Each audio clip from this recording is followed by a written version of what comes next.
Welcome to another character profile.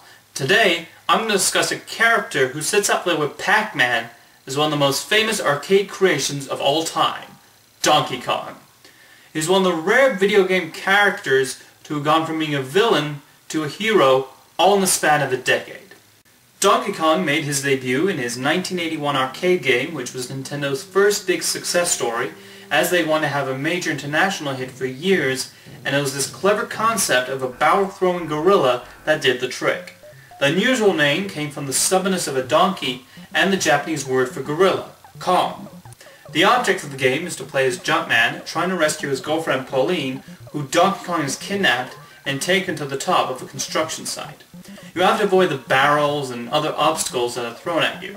Despite its major difficulty, Donkey Kong proved to be an instant success as more and more people started breaking their piggy banks to obtain quarters to play the game over and over again.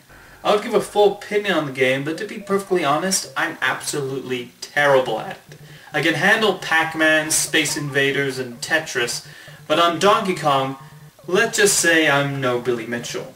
The timing has to be exactly right, especially in jumping over the barrels, and as hard as I try, I cannot make it past level 3 at the most.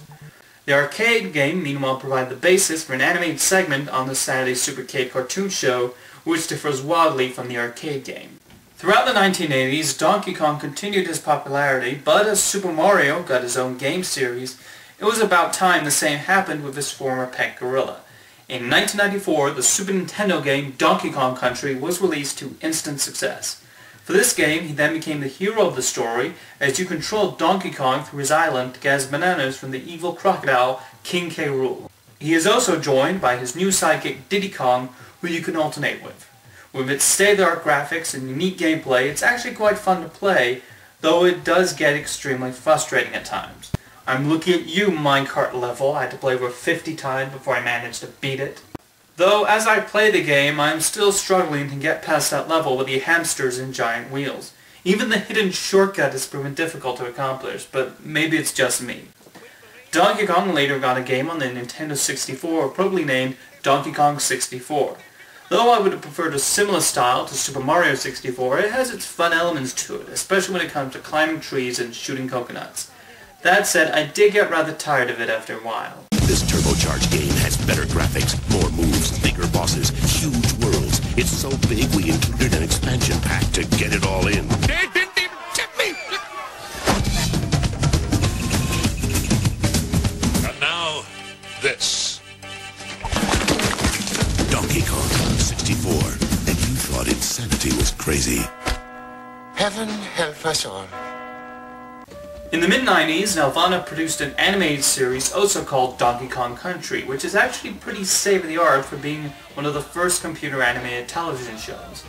On the scripting and voice acting side, it was pretty stupid. I actually admit to watching it when I was younger, but looking at it as an older person, it comes off as even more stupid as before.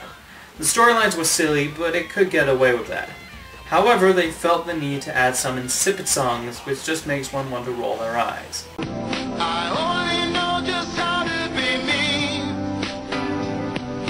Once I was the ape of the hour, they think I'm a coward, an absolute zero. I'm nobody's hero. And yes, that is what Donkey Kong sounded like. I've seen worse animated shows, but this is still a stupid show despite me enjoying it in my youth.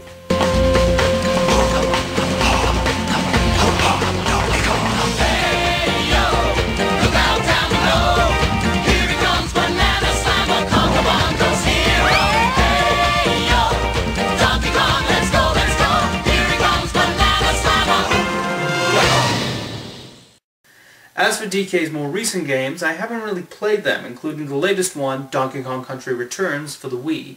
I do wonder if Donkey Kong will make a cameo in the upcoming animated film Wreck-It Ralph, about a similar character who travels from his arcade game to various other video game worlds. It's interesting to see Donkey Kong evolve, and even though his games are incredibly challenging, they haven't stopped their funness. And now I end off with this question.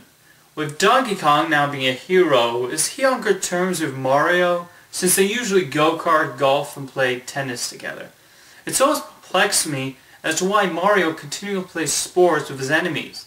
I mean, I don't play tennis with my enemies. Most of the time, anyway.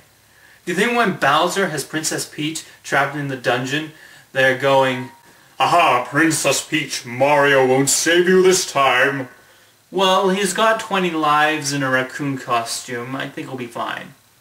Okay, well, after he comes over here and beats me for the umpteenth time, do you want to play some tennis? Oh, I'd love to. Speaking of which, did you see Roger Federer play yesterday? Oh yes, he's absolutely wonderful, isn't he? Indeed.